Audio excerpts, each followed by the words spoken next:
Thank you for joining me today. It's Brian Gubernick, and welcome to the No Days Off podcast, where we believe that every single day brings a new opportunity to get better. Thomas Edison. Thomas Edison is a prime example of persistence. He was relentless determination, incredibly resilient, had repeated failure, repeated setback throughout his career, yet it made no difference to the guy. He persevered. We all know Thomas Edison invented the light bulb. Probably have heard before that he tried 10,000 different ways to make it happen. And he said he had never failed. He had just found 10,000 ways that light bulb wouldn't work. He had 1,000 plus patents for all of his inventions. That sheer volume indicates a level of perseverance most of us could not even comprehend. This continuous effort to innovate and improve. He overcame challenge after challenge throughout his life.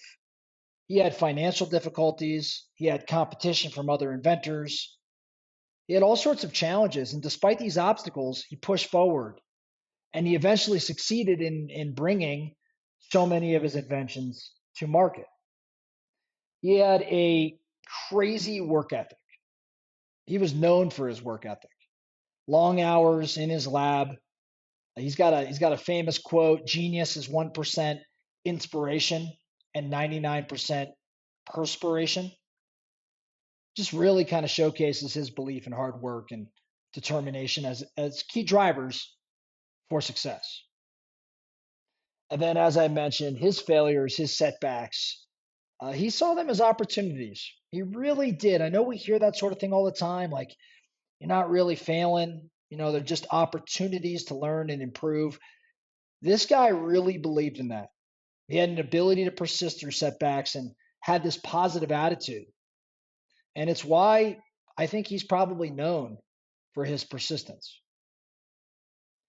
Now, let's dig a little bit further into some of his failures, right? So, with respect to the light bulb, he tested thousands of materials for the filament portion of the electric light bulb before he found the one that worked. As a matter of fact, I heard a story the other day that he, no joke, tried the hair of one of his friend's beards, no joke, as a filament for a light bulb.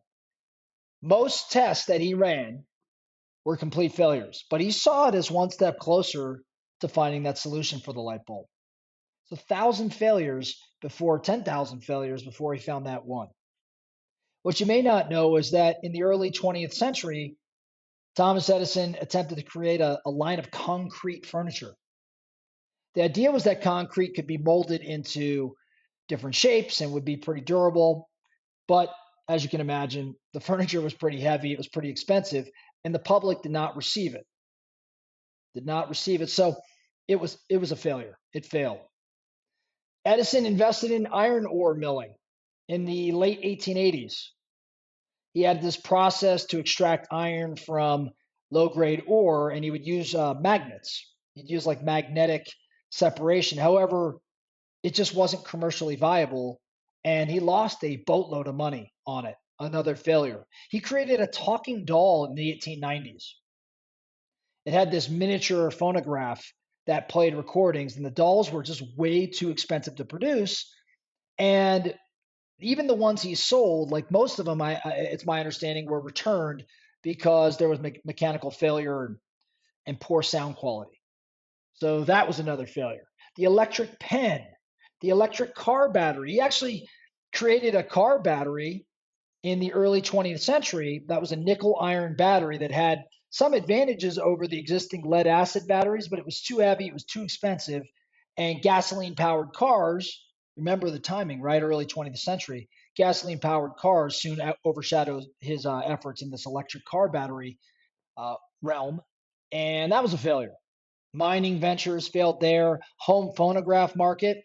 He did some cool things with the phonograph, and he was successful in some markets. But when he tried to bring it to the home, too much competition. He wanted to use cylinder records. I think he was eventually outpaced by disc records, and he failed in that area too. Now, despite these and so many other failures, he had this positive attitude and he kept innovating. And his ability to learn from his mistakes and persist in this face of adversity is, again, a testament to his incredible, I would say remarkable resilience and determination. Now, that gets to the point today, right? What does this all mean to you? You've heard of Thomas Edison. You know he's one of the greatest inventors, if not the greatest inventor of all time. You've probably heard about his failures. You know he was persistent. My takeaway here is that genius is actually persistence in disguise. Genius is persistence in disguise. If you study most of the geniuses that we've probably come to know, people that you would consider genius, right? You think about, like, if I work from today backwards, we think about Elon. Many people think about him as a genius. You think about a Warren Buffett. If we think about a Gates. These are genius level individuals. If we keep working our way back, go way back, we think about Benjamin Franklin, or we think about Thomas Edison. We think about some of these individuals that we would call genius. Steve Jobs, genius. But if you really study these individuals, what you find is, while they were incredibly intelligent, they also outworked everybody around them. They had greater persistence than most anybody around them. They refused to accept failure as an end, right? They actually, in many cases, saw it as a jump off point for bigger and better things. Genius really is just persistence in disguise.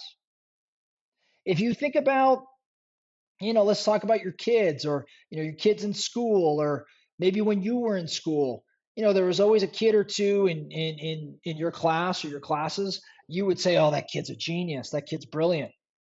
And yeah, maybe that kid, or maybe your kid even, is wired a certain way that gives them some brilliant, a brilliant approach or a genius mindset. But the reality is, if you study a lot of those individuals, they're also putting in incredible work.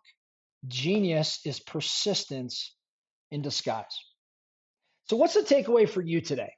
Here's where my head goes, right? If you believe in what I'm saying, if you believe in Thomas Edison and what he said around genius and it being about persistence and perspiration, then instead of trying to necessarily educate yourself or up your environment, which is mandatory, we should be doing that. I'm not trying to say you shouldn't, but instead of thinking that's going to build your genius, recognize that your persistence, you doing it again and again and again and forming habits and getting up after failure, doing that over time is what is more likely to develop that genius than anything else. There's just so many points throughout history and in studying people where we see this. So the focusing question for you today: where would you like to have a genius level understanding? And in looking in that respective area, what would persistence look like in comparison to what you're doing today? If you were to say, hey, I'm going to up my degree of persistence, I'm going to up my degree of commitment, what action steps would that entail? Genius is persistence in disguise. That's all I have for you today, the No Days Off podcast. Thank you so much for listening. And remember, every single day brings a new opportunity to get better. So let's get after it.